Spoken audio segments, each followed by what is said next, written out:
Welcome back to the Phoenix and the Chief. I'm Sergeant Stanford, sitting with General Walker and Chief Chaddock, aka Phoenix and Chief. Today, we're going to do things a little differently. We're going to be covering COVID-19 and how that is affecting our mission here. Chief will be asking the Phoenix a slew of questions we all want the answers to. So sit back and get ready for a lot of information, folks. Take it away, Chief. Hey, General Walker, thanks for this opportunity to talk to you. I really want to open this up and get from the horse's mouth the commander's intent and your thoughts on this COVID-19. So I'm just going to go ahead and lead off with this question right here. What is COVID-19, sir? Thanks, Chief. COVID-19 is the novel coronavirus disease of 2019, or COVID-19.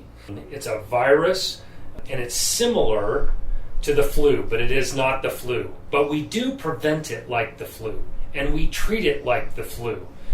And the reason why this is really important is this thing spreads really quickly, and we don't have a vaccine for it. The reason why this is so important is, and why we're taking so many precautions, is so that we don't have a situation where we have a lot or all of us infected with it at the same time. Why is everyone reacting so strongly to a virus that is just like the flu? That's actually a really good question. Because we don't have a vaccine and because it spreads so quickly, imagine if everybody on the camp were to get the flu in the same week. So at that point, it's going to be really hard, or we're not going to be able to project combat air power. We're going to have a hard time defending the base. And how do we take care of the whole base when the whole base is sick? So our preventative measures really play a factor here so that we can prevent this from getting onto our camp. And then if it does come onto our camp, how we react to it very proactively is super important. Sir, since you mentioned our preventive measures, what can I do to prevent my chances of being infected? The most important thing that everybody does is wash their hands. That is really it. Wash your hands. Don't touch your face. Limit interpersonal contact. Back at home, they're calling this social distancing. Okay, you can call it whatever you want. Stay 6 feet away from your buddies. That's what I call it. And if you do those things, but really, I got a foot stomp, wash your hands. And wash your hands, it's not just washing your hands after you go to the bathroom and before you eat a meal. It's washing your hands periodically throughout the day. So let's just say that I feel a little sick and feverish. What should I do if I feel sick and feverish? This is also really important. Just like you would do if you were sick back at home station, what would you do? You'd tell your supervisor, you'd go to the clinic or to the hospital on base. Do the same thing here. Tell your supervisor, and then go to the med group hospital tent. Tell the medics, and they're going to walk you through the process. So there's a little bit of fear with this COVID-19. What will happen to me if I contract COVID-19? So physically, it's going to be a lot like the flu.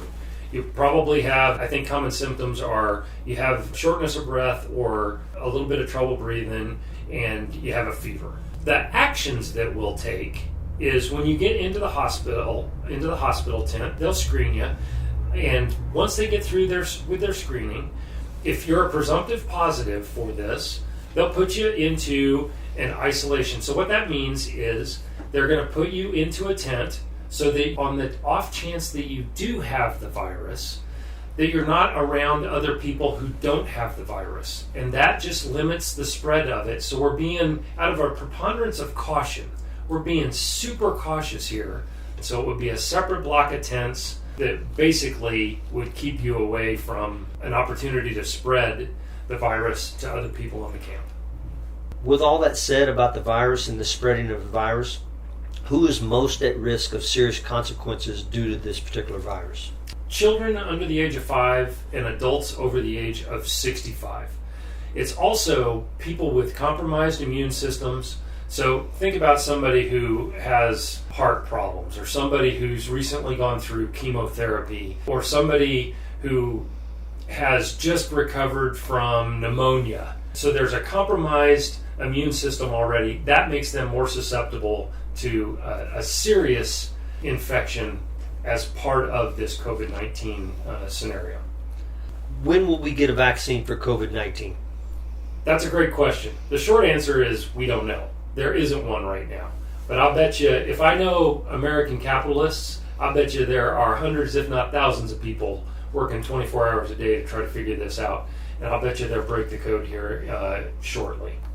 Here's a tough question. How do we know that the food and the water that we have and we're using won't infect us? There's no evidence or reason to suspect that COVID-19 is a food or waterborne illness.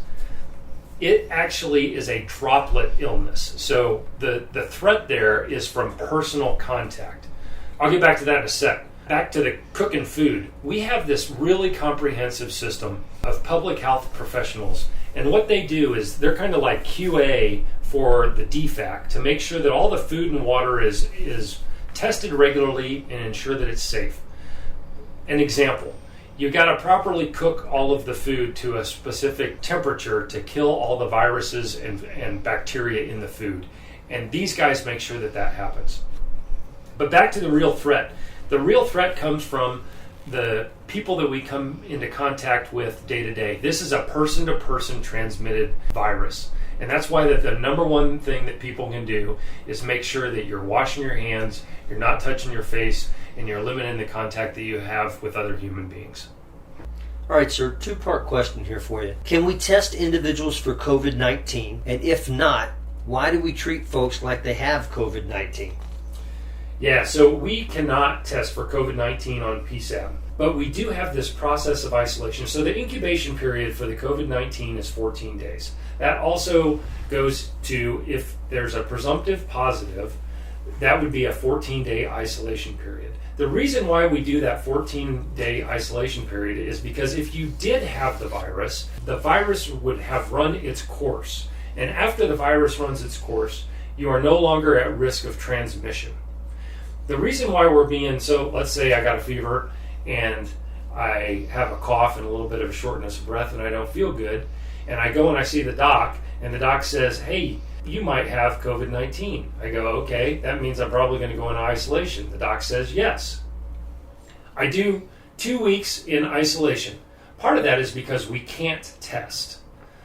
Part of it is out of an abundance of caution to make sure that if somebody does have it, it doesn't spread. All right, so let's talk about a little bit of spreading. How long does COVID-19 last on surfaces? So there's some ambiguity in the real answer on that, meaning that there isn't a hard and fast number, but I would hang my hat on 2 hours. So what does that mean?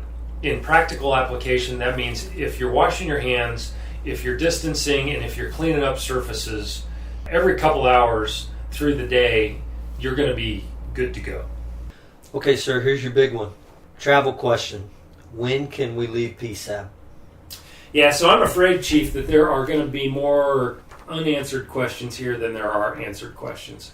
You know, we're kind of at the end of the whip. The CDC, the Center for Disease Control, they're calling the shots back in the United States. The Department of Defense is calling the shots, and that gets implemented through CENTCOM and through AFCENT to us. We also have host nation restrictions and other nation restrictions as we're talking about folks coming from, let's say they're deploying here from Ramstein, or let's say they're trying to get back to the United States. There's a whole transportation system thing that has to play out. The short answer is I don't know how it's going to play out.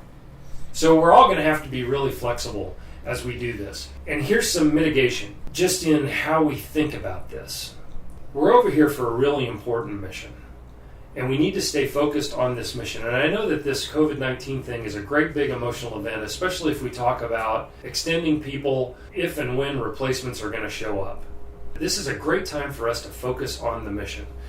You know, at the time of this recording, just a couple of hours ago, I landed from a mission where I was providing overwatch for a patrol of Americans who were outside the wire in the combat zone. That's not going to stop.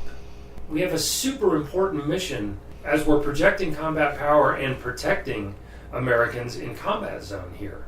So I ask for everybody, you know, there's a lot of smart things that we're going to do here as we prevent the spread or even this virus. We may be completely clean here. It may never happen. We may never have to react onto the base. But if it does, we need to react very quickly and very smartly. And the reason why that's so important is we still have that really big and really important combat mission that we have to do because other people are dependent on us. Absolutely. Hey, thanks, sir, for allowing me to ask these questions. Over to you, Sergeant Sam. That was a lot of information. Thank you, sir, for clarifying a lot of things that I know a lot of us were wondering about. As we get more information regarding COVID-19 and how it's affecting us here, we will share it on our social media, so keep your ears to the ground. Remember, guys, feedback and man-in-the-sand questions are always welcome. Stay tuned for the next episode, Wednesday, March 25th. Until next time, you stay sandy, PSAB, and stay healthy.